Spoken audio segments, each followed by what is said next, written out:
Detours. Brought to you by Sports and Spokes, the magazine for wheelchair sports and recreation. Coaching seems to be sort of a natural fit for you. I see a lot of things across the board. You were assistant coach for the Paris team, the women's Paralympic team. You're a head coach at Alabama. What is it about coaching that drew you in, and what is it that you enjoy so much about it? Yeah, so I'm actually a teacher. I was a teacher before, so I taught a couple years, but basketball's always been a big passion of mine, and I think naturally, teaching, coaching, there's a lot of similarities. Obviously, the subject matter is different. The age group is different that I taught versus coached, but I love the game of basketball, and to be involved in any way is fun. Didn't know for sure when I first started that I would enjoy coaching, but I love it. I've been doing it now. This is my 9th year overall coaching. The psychology of coaching, it has to be a little bit different as you progress your way up the ladder. So when you're coaching and you're coaching on that collegiate level, there's one way to approach things, and then there's another as you move into the Paralympic level. What are the differences? Are they subtle or are they very significant? I think they're pretty subtle. I've been lucky enough to have some, Paralympic level athletes at Alabama. So I think that's helped me just kind of know the mindset that they have. And it's the same mindset as me, is you want to be the best you can be. And I think that's kind of made it a subtle change going from college to the international level. But the game itself is a little bit faster. So that's an adjustment as far as the coaching side, but it's been a blast. Did your belief and coaching style coincide well with Christina Schwab, head coach? Yeah. I think we're very similar as far as personalities go. Very similar in our mindset as far as the way we see the game. Obviously, there's going to be some differences, things that I might have done different than she does, but we get along great. She's a mentor to me now, and I've enjoyed it immensely working with her. So now moving forward, Jeremy Lade has now assumed the spot as head coach of the women's Paralympic team. Will you still be moving on with the team? Yes, yeah, I'm one of the assistant coaches for him, and I'm excited to get to work. We got tryouts next week. Okay, so with Jeremy, what kind of differences do you think there will be in the coaching style between he and Christina, and what will he bring to the team? Yeah, I think he's a super positive guy. I've been a big fan of his for a while as far as just him as a player and a person. So I'm excited to kind of get to know him better as a coach and kind of see how we mesh and how we can play off of each other well.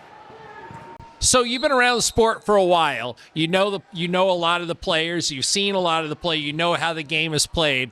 What do you think some of the best, just go right off the top of your head, best player you've ever seen? I'll say one of my favorites on the women's side. Now, this is a little bit because I'm from Wisconsin, but I've always been a big fan of Becca Murray. She's from Germantown, where I'm from. So I think on the women's side, especially U.S. women, she's been a kind of a game changer here. So Becca Murray's always one of my favorites. What is it that Becca brings to the court? I think she always brings experience and leadership in a quiet fashion for her, but she's just a lights out shooter, super athletic, crafty, knows the game back and forth. She's just a great player. It's no secret that the Netherlands have had a very, very strong team for a while. They've got 2 4-5s at the top that are just so dominant. What's it going to take for the U.S. team to match up against them, and how hard will it be in playing them again in just about 3.5 years? Yeah, there's no doubt they're a great team, but I think we've seen over the last cycle that we have the talent to match up with them. It's just a matter of having that belief. And I think we can play a little bit faster than they do, and I think we've got to use our speed to our advantage, especially, like you said, with their 2 4-5s being a big part of their success. What do you do to instill that confidence to let your team know that they can play on that level? I think they've seen it in the past in friendlies and in games. There's been segments where we've played with them. We've just got to put it together, but I think it's something that's built over time, and we've got this whole cycle to just kind of feed them with confidence. And, when we see them and when it matters, we'll have that confidence to beat them. We'd like to take a minute to thank our sponsor, Sports and Spokes magazine. For nearly 50 years, they've produced stories on iconic athletes performing at the top of their game, given generational coverage of sports dating back to the 1970s, and they've shown the way with exciting and timeless magazine cover shots. To stay on top of all the latest news from the world of high-performance adaptive sports, go to sportsandspokes.com. Sports and Spokes, the magazine for wheelchair sports and recreation. Is there a rivalry of any kind on the international level in women's ball? I think so. I think, Canada, US has always been a big one. I know lately, like Netherlands and the US, China and the US. So I think there's multiple, which is exciting, right? You want that in basketball. You want those rivalries. You want those matchups that are exciting to watch and to play in. There's little doubt that the men get pretty chippy when they're out there on the court, and they might bag on each other a little bit. Is it the same with the women, or are the women a little more kind out there on the court? I wish I could say they were more kind. There's definitely a lot of chippiness in the women's game as well, which, I mean, you play at a competitive level. There's going to be a little bit of that, and the women's side is no different than the men's. When you look at the game, what kind of changes have you seen, and what kind of changes would you like to see that you think would once again improve the game, make it faster, make it better? Yeah, I think the speed of the game is one thing that has gone up over the last decade plus, probably. I think there's a little bit more space on the offensive end. There's a little more shooting consistency on both the men's and women's side. I think one thing I'd like to see continue is make sure we're doing the fundamental things well, like defensively.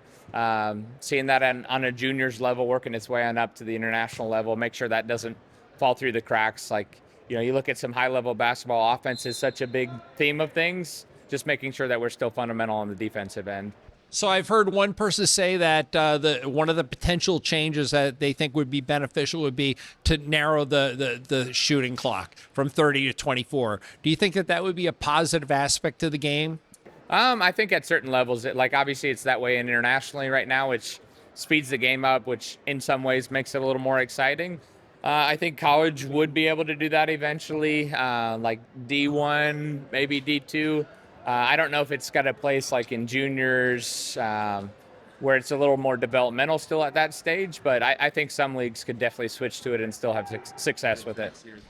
I hate to address this like there's like something that's top heavy, but we talk about parity sometimes in leagues, and it seems Alabama's very dominant. Now they've to their credit, they've invested a lot into their program.